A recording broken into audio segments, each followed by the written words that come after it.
Other और another, ये दो टॉपिक है, इसको ध्यान से देखना है। डिटरमाइनर का ए में लिखते हैं कि अगर अदर प्लस नाउन रहेगा, ध्यान दीजिएगा, तो अदर के बाद हमेशा हम प्लूरल नाउन का प्रयोग करते हैं। We use plural noun always after other. इसे अगर हम यहाँ एग्जाम्पल दें कि अदर स्टूडेंट्स वेयर इंजर्ड,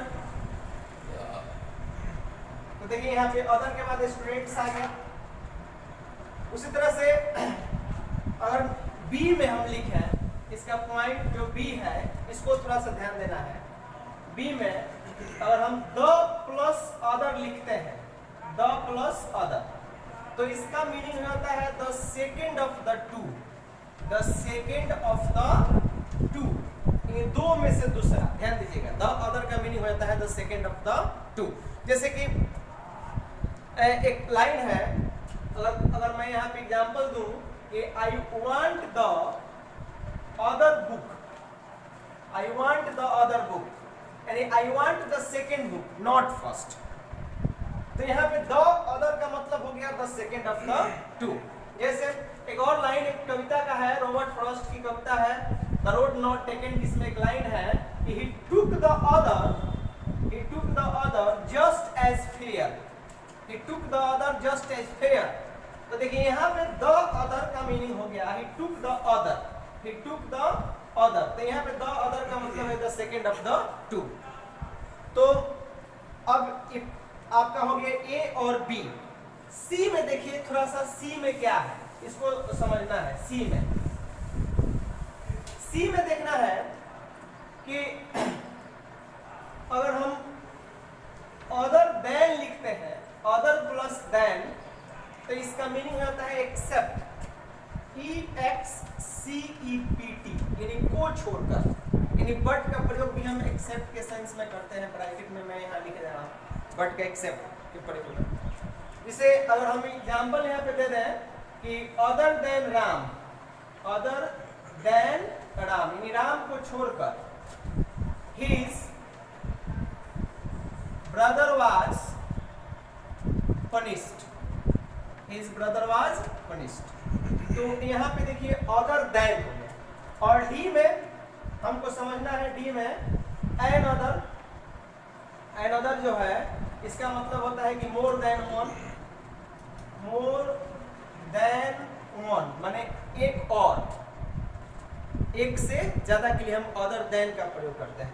जैसे अगर हम लिख दें कि सी एग्जाम्पल, एक एग्जाम्पल इसमें दिया जा रहा है, वांट्स another book। तो यहाँ पे अदर और another में मैंने 4 पॉइंट आपको समझाया कि अगर अदर के बाद नाउन हमेशा प्लूरल आता है, द प्लस अदर लिखते हैं तो उसका meaning the second of the to हो जाता है, अदर देन लिखते हैं तो उसका मीनिंग एक्सेप्ट हो जाता है। तो इत्यादि पॉइंट्स को हम लोगों ने इसमें पढ़ा। अब फिर आगे हम आप लोगों को ले चलते हैं इसमें डिटरमाइनर में, जिसमें सम, एनी, जो पहला वीडियो था, मच और मेनी के बारे में मैंने बताया। फिर और एक और पॉइंट है इसमें जिसको मैं आप लोगों को बता रहा हूँ, जिसको समझना है थोड़ा सा अलग हट करके, वेरी और मच, MUCH। देखिए मच जो है वर्ड है वो एडजेक्टिव भी है और एडवर्ब भी है, तो इसको थोड़ा सा नोट में समझना है। यहाँ पे देखिएगा, नोट में समझना है, यानी इसको डिटरमाइनर के अंतर्गत हम बता रहे हैं, लेकिन नोट में बता दे रहे हैं कि वेरी और मच जो होता है इसका प्रयोग हम एडवर्ब के रूप में भी करते हैं। वो कैसे कि अगर हम वेरी प्लस एडजेक्टिव लिखते हैं, याद रखिएगा, वेरी के बाद अगर एडजेक्टिव आता है तो हमेशा इसका प्रयोग हम पॉजिटिव डिग्री में करेंगे, पॉजिटिव डिग्री में, यानी वेरी के बाद जब भी एडजेक्टिव आएगा तो पॉजिटिव डिग्री में आता है। और वेरी प्लस वर्ब है, अगर वेरी के बाद वर्ब आए तो इसका प्रयोग हमेशा हम प्रेजेंट पार्टिसिपल में करते हैं, प्रेजेंट पार्टिसिपल। ये दोनों चीज को समझ जाइए, उसके बाद फिर मैं आपको एक्सप्लेन करूंगा। प्रेजेंट पार्टिसिपल का मतलब होता है वर्ब का fourth form, fourth form of verb को हम प्रेजेंट पार्टिसिपल बोलते हैं, लेकिन फोर्थ फॉर्म ऑफ वर्ब को हम जिरंड भी बोलते हैं। लेकिन दोनों में अंतर क्या है? What is the difference, what is the basic difference between present participle and gerund? तो when it is called gerund it does the work as noun, और when it is called participle it does the work as a verb और it does the work as an adjective. इस चीज को समझना है हम लोग। अगर मान लो यहाँ पे एग्जाम्पल, दोनों का एक एग्जाम्पल है, जैसे अगर हम यहाँ पे लिख दें कि he is a very good boy, good boy.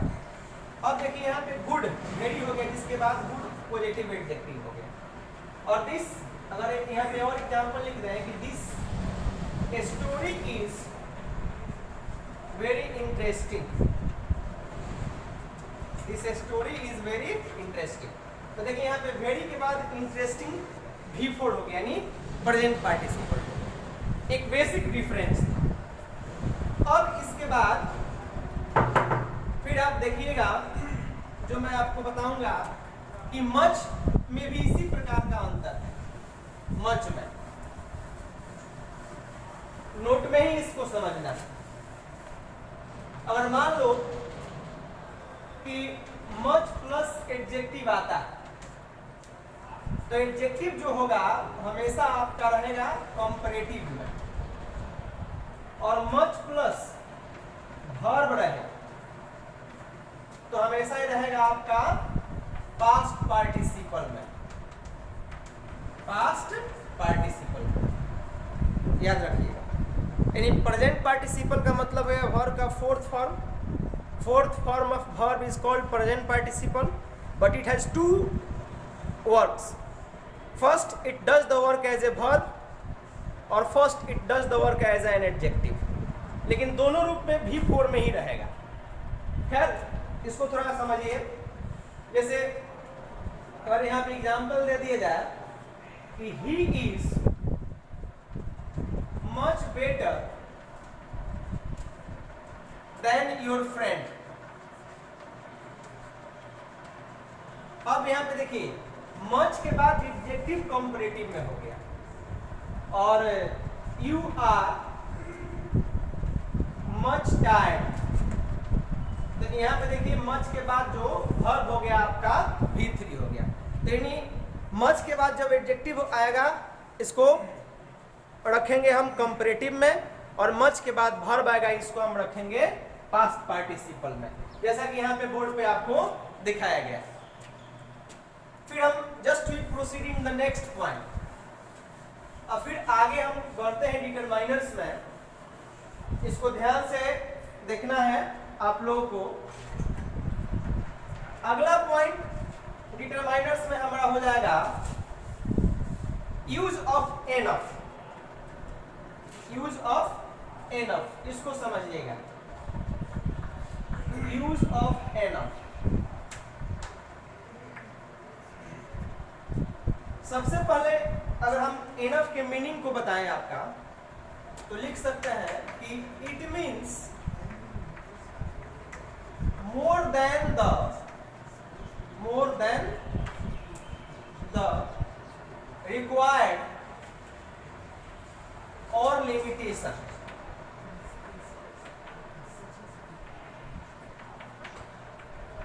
और लिमिटेशन यानी आवश्यकता से ज्यादा, beyond the limitation, beyond the required. It means beyond the limitation और बियॉन्ड द रिक्वायर्ड, यह समझना है इसमें।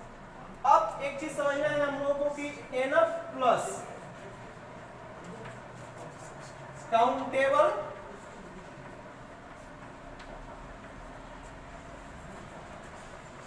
अनकाउंटेबल नाउन, यानी एनफ के बाद हम दोनों नाउन का प्रयोग करेंगे। काउंटेबल भी नाउन का प्रयोग करेंगे और अनकाउंटेबल दोनों नाउन का प्रयोग करेंगे। इस बात को ध्यान में रखना है। अनकाउंटेबल होगा तो नाउन हमेशा क्या हो जाएगा आपका प्लूरल हो जाएगा, और काउंटेबल का प्रयोग तो हम सिंगुलर में कंसीडर करते ही हैं। जैसे अगर यहाँ पे हम लिख दें कि यू हैव एनफ बुक्स, तो सही है, देखिए बुक्स हो गया। और लिख रहे हैं यहाँ पे नेक्स्ट एग्जाम्पल कि एनफ वाटर वाज लॉस्ट, तो देखिए यहाँ पे वाटर अनकाउंटेबल नाउन हो गया। ये डिटरमाइनर्स में हम आपको बताएं। फिर चलिए अगला टॉपिक जो है उसको थोड़ा सा हम इसमें देखेंगे। इसमें हम पढ़ेंगे यूज ऑफ वेरी लिटिल और वेरी फ्यू, इस दोनों को समझिएगा। वेरी लिटिल और वेरी फ्यू, इसको देखिए। अगर वेरी लिटिल रहे, very little follows uncountable noun, uncountable noun. Very few plus plural countable noun,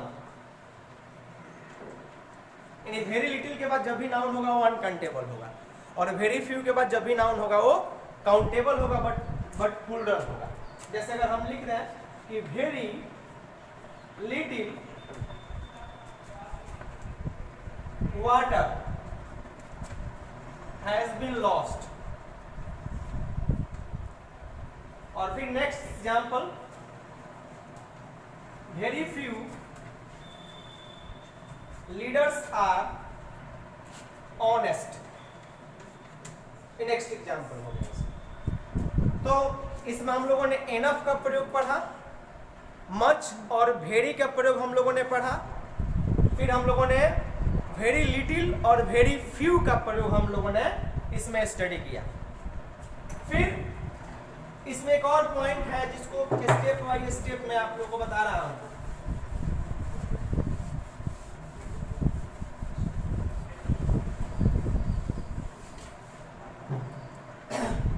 little, a little, the little.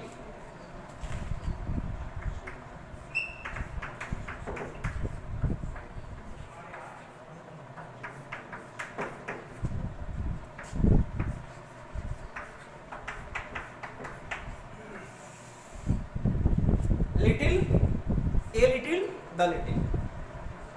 In first point little means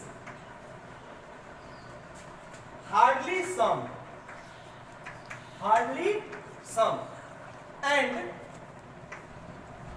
has a negative meaning, and has a negative meaning. Little is always used before uncountable noun. Just you should remember, आपको याद रखना चाहिए little का प्रयोग जब भी हम करेंगे वो अनकाउंटेबल नाउन के पहले हमेशा करते हैं। जैसे अगर एग्जाम्पल हम दें, you have little knowledge, you have little knowledge. देखिए यहाँ पे लिटिल हो गया। बी में लिखते हैं in point number 2, a little means, a little means not much but some, not much but some, बहुत ज्यादा नहीं बट थोड़ा सा, ए लिटिल मीन्स। जैसे एक बहुत फेमस प्रोवर्ब भी है, आप पहले से जानते हैं कि a little knowledge is a dangerous thing. तो देखिए यहाँ पे ए लिटिल हो गया। सी में the little means all that are, all that are, the little means all that are, यानी इसका प्रयोग हम बोलते हैं जितना है उतना सब, यानी टोटल के सेंस इसका प्रयोग करते हैं। एक एग्जाम्पल मैं नीचे दे रहा हूं कि अगर यहाँ पे लिखा जाए कि the little money he has, the little money he has is going to spend, याद रखना है कि जब भी द लिटिल का प्रयोग हम करेंगे उसमें डबल सेंटेंस होगा, सिंगल सेंटेंस नहीं रहेगा। जैसे इज गोइंग टू स्पेंड का मतलब क्या कि he is going to spend. तो इसमें हमने लिटिल, ए लिटिल और द लिटिल का प्रयोग पढ़ाया। Little, a little, the little के बाद जब भी तीनों के बाद हमेशा अनकाउंटेबल नाउन का प्रयोग होता है। यह डिटरमाइनर का सेकंड वीडियो था। This is the second video of determiner. फिर हम तीसरा वीडियो आपको बताएंगे। तब तक आपको बहुत बहुत धन्यवाद।